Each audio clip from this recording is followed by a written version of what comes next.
দেখো সকালবেলায় ছাদে চলে এসেছি একটু তোমাদের আমার দেখাতে ছাদটা বা প্রকৃতি বলো কি সুন্দর জবা ফুলটা দেখো ছোট হয়েছে। আর অ্যাডেনিয়ামেও অনেক কুড়ি এসছে, দেখেছো এটা ফুল হবে কদিনের মধ্যে। আমি এখন ঠাকুর পুজো করবো, করে তারপরে রান্নায় যাব। একটু তোমাদের দেখিয়ে দিচ্ছি, দেখো এটাও হবে। একটু জল দেবো ছাদের গাছে, টুনি লাইটগুলো এখনো লাগানো আছে, খুলে নেওয়া হবে।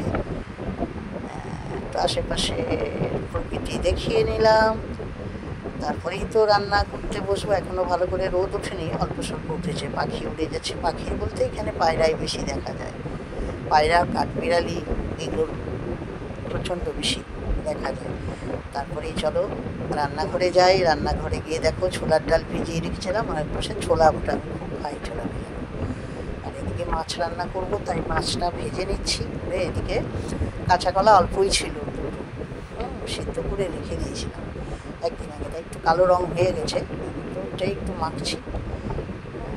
আর ছোলার ডালটা বেটে নিলাম লঙ্কা দিয়ে, মেখে ওটা দিয়েই মাখবো। ডালটা একটু বেশিই দিয়ে দিচ্ছি, পুরোটা কম দিলে টাইট হতো হয়তো, কিন্তু পুরোটা না দিলে বাড়বে না সন্ধ্যায়, একটু বাড়াতে তো হবে, খাবো কি। ওই জন্য ওইটা দিয়ে একটু মাখছি। আর যা দেওয়ার একটু নুন দেবো, একটু জিরে গুঁড়ো, লবণ, জিরে গুঁড়ো, একটু হলুদ, এই আর কি। যে জিরে গুঁড়ো দিয়ে দিলাম, হলুদটা আগে দিয়েছি। আর একটু আমি গুঁড়ো গরম মশলা আমার ঘরে করা, একটু গরম মশলা একটু দিয়ে দিলাম।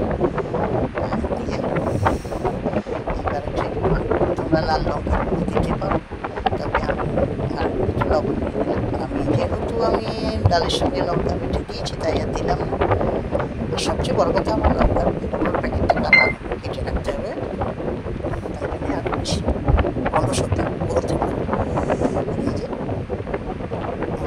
দেখলাম তেলটা গরম হয়েছে কিনা, হয়নি এখনো, তেলটা একটু গরম হোক।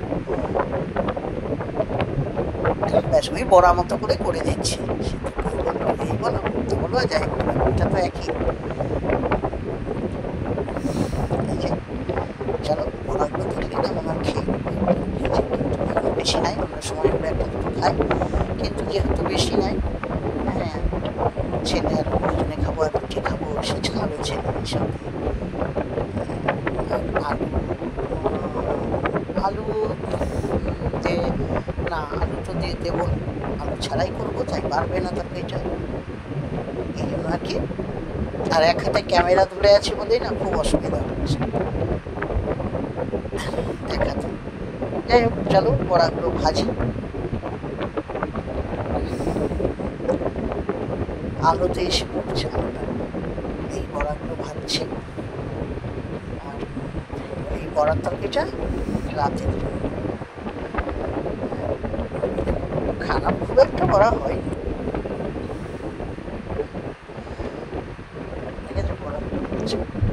একটু তেল লাগে অবশ্য, কি করবো, এটুকু মিনিমাম তেল না দিলেই। কপি টপি আছে, একদম কপিটা পরে খাবো, এটা করে নিই। তোমরা সবাই জানো, তবু আমি করলাম, সেটাই আমি দেখালাম। ব্যাস বড়া ভাজা হয়ে গেছে। এদিকে কড়াই তেল তেজপাতা দিয়েছি, গোটা গরম মশলাটা দিতে ভুলে গেছি, আর জিরে ফোড়ন দিচ্ছি, আর ওখানে একটু পেঁয়াজ বাটা আর টমেটো বাটা আছে, আর লঙ্কা বাটা আছে, এই আর কি। বেটে রেখে দিয়েছি, দিয়ে যে মশলাটা একটু দিয়ে দিই, যেমন করবে আর কি, সেই মতো পরিমাণ মতো মশলা আমি দিয়ে দিলাম। আমার তো তরকারিটা খুব বেশি হবে না, তাই দিলাম। আমি যে বললাম অলসতা পেয়ে বসছে, তাই লাল লঙ্কার প্যাকেটটা আর কাটিনি, লঙ্কা বাটা ছিল, টমেটোটাও বেশ একটু লালচে লালচে মতো হয়েছে।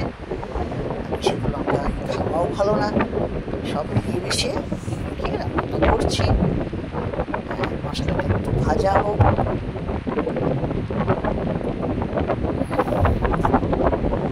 তেল কিন্তু বেশি দিইনি, তোমরা দেখলে তারপরে আর অল্প তেলেই করা ভালো, তাই নাড়ছি।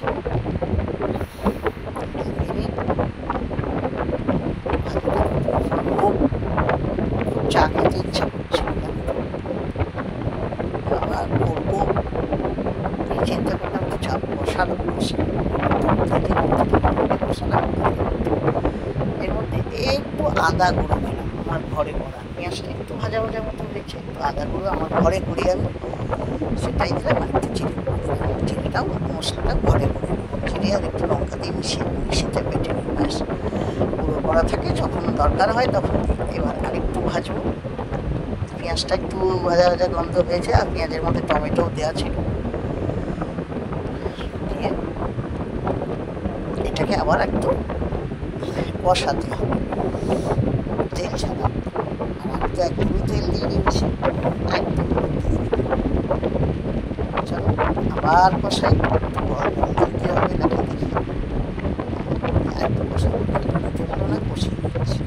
চলো কষানো হোক।